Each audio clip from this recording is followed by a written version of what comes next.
In this video, I'm going to show you how to get the max FPS, least input delay, and best visual quality for Warzone and Black Ops 6. I'm also going to run through my personal favorite controller settings. Going on into this video, we're going to go through your settings. Obviously, we're going to start in the graphics tab. I play full screen exclusive. I have a single PC, single monitor for my gaming PC. So full screen exclusive gives you the max FPS and least input delay. If you guys are on a 2-monitor setup and you're streaming and you're constantly tabbing between both, full screen borderless is totally fine. You're just not going to maximize what you have, but borderless is great. Obviously, select the graphics card, select the highest refresh rate on your monitor that you have, and the highest display resolution.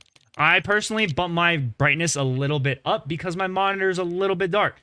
This is all going to vary per monitor. If you guys like your brightness where it's at, 50 is the default, and that might be fine for you. For those people that are just gaming, no streaming, no content creation, no nothing, on plus boost is totally fine. If you are streaming, putting a lot of stress on your graphics card while you're playing games, you probably want to set this to on just so your GPU doesn't overheat and doesn't cause scanner repairs. All the rest of these settings don't really matter. Besides HDR, turn that thing off. You don't need it at all. Quality tab. Okay, so set your render resolution to 100 no matter what it's at. If it's at anything lower, your game's going to be blurry and then your game will not render in properly. 100 is where you want to be. Dynamic res off. Upscale sharpening, fidelity XCast. I set mine to 100. I know some people that you can be anywhere between 90 and 100. It doesn't really matter. If you guys do get the white screen glitch, you guys have to go to AMD FSR 3, select it, and then go back to fidelity XCast, and then your game will be okay.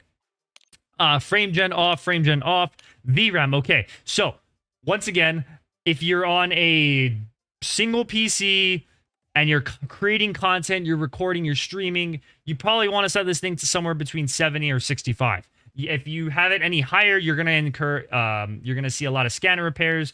You're going to see a lot of game crashes. I play mine 80 because I'm literally only playing the game on this PC. So 80 is what I like. Variable rate shading, turn this on. It's going to help boost your FPS a little bit. And then for all your graphics, textures, and stuff, very low or off. This is the max FPS and least input delay with all of these. Very low or off on all of them. I promise. It's going to make it a lot better. If you guys are playing on 1080p, you could consider raising the texture filter to like normal or high. It doesn't put any usage on the VRAM. But I'm playing 1440. I can see the game just fine. But yes, once again, max FPS, best visual quality, you want to turn to low or off. View, I personally play at 117 FOV. On multiplayer, I play on 105. I know people play at 120. I just can't see at far ranges good enough. So 117 is my nice sweet spot. Wide off, turn motion blur off, and set your camera movements to the least so your screen's not shaking like a motherfucker. Interface. So a lot of people like my colors. My colors, I think, are a little off compared to a lot of other people. I'm a little bit weird. So obviously all my teammates are blue. My enemies are going to be bright pink. I know some people that have them at yellow and the default's red. I think pink is a great color for the enemies to stand out, so that's what I pick. Neutral. This is the color of your contracts on the map. So I like mine to be yellow.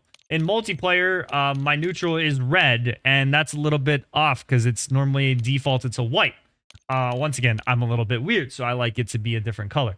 And then contested, it's white. That's where it's supposed to be red.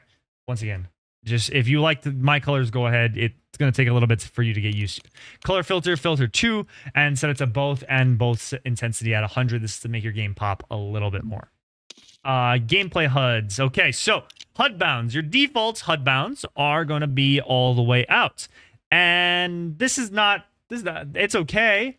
But you can move your HUD bounds all the way in. This is where your mini-map's going to be. This is where your ammo is going to be on the bottom right. Your teammates' health on the bottom left. How much money you guys have. It's way easier instead of looking to the very top corner of your screen every single time. If it's just a little bit in, a little bit more, so you can focus on your gameplay. So move that in. Please set your mini-map to square. Round mini-maps are for AIs and bots. Please set your thing to square. Abbreviated player names. This is just to help what's on my screen in front of me. I don't need to see a full name of somebody's like clan tag and numbers. I can just see their name. That's all I need. I don't need to see everything else. Crosshair. This is where I also differ from a lot of people. So the default is just on. If you like the crosshair, put it to static.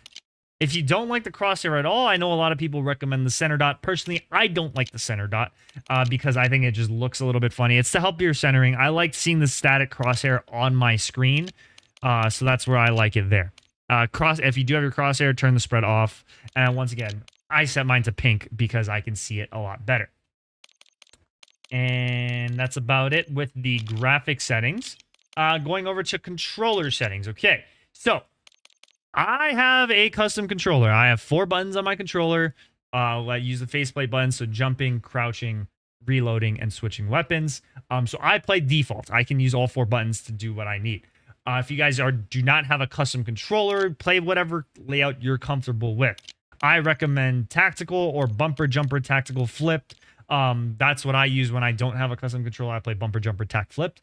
That's just so I can do all the movements necessary. But once again, it's whatever you're used to. Don't just copy what I do.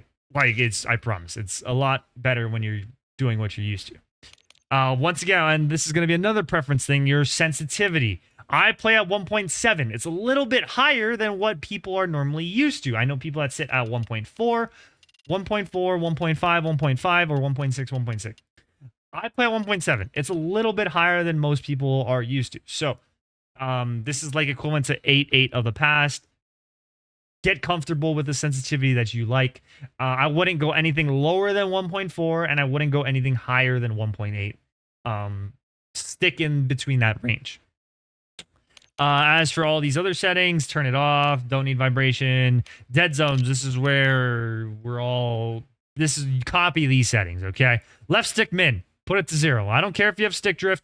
If you have an egregious amount of stick drift, you can put it up to like 3, 4, 5. Don't go any higher than 5. If you have your shit's higher than 5, probably time to get a new controller. Left stick max, set it down to 75. I know people that go all the way down to 65. I personally don't feel a difference between the two, so 75 is where I sit at. Right stick min, 0 is good. Max 99. And my triggers are a little bit broken. Sometimes I get some dust in there. So, but if you can play yours at 0, 0 or 1, 1, do it. This is where I sit at. Aiming wise, aiming advanced settings. I play on dynamic response curve. Some people like linear. You have to be good to play on linear. Dynamic aims for you. So, and my response curve slope is at 0.95. When it's at 1.0, it just feels like the aim assist is too strong when 2 people are standing right next to each other, and it pulls like right in between both of them. So 0.95 allows me to control it a little bit more. I have custom zooms, senses, because when I like get a sniper, I would like to flick a little bit more.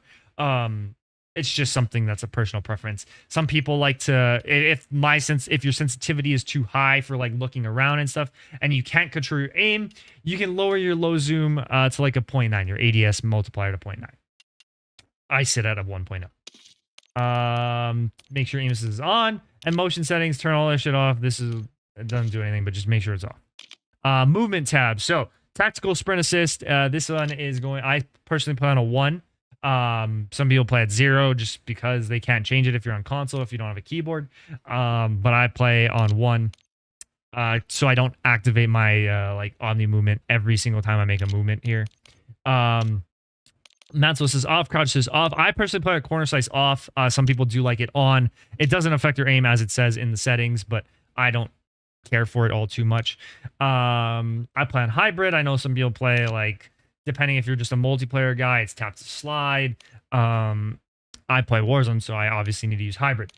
Airborne, automatic airborne mounted. So partial. If this tab is locked, you see on the bottom, at the bottom of the screen, it says reset tab. Reset your tab, back out, go back in, and change it to partial. If you're on partial, if it's on, you're gonna mantle everything, and you're gonna find yourself losing a lot of gunfights that you don't need to lose. So just set it to partial. And then when it's set to partial, you have to make the vaulting movements yourself, which is infinitely better. Sprint restore on, slide maintain sprint on, parachute off, mantle cancel reload. I believe mine is on. I couldn't remember the setting.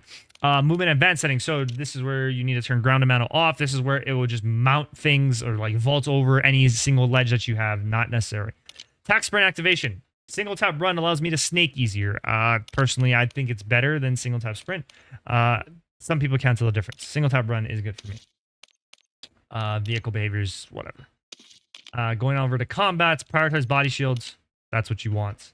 Because body shield's more important than anything else. You don't need to do a finishing move in the middle of the map. Combat event settings, prioritize interact. That's what I play on. So I can loot, interact with buy stations, do door plays, do whatever. Just infinitely easier.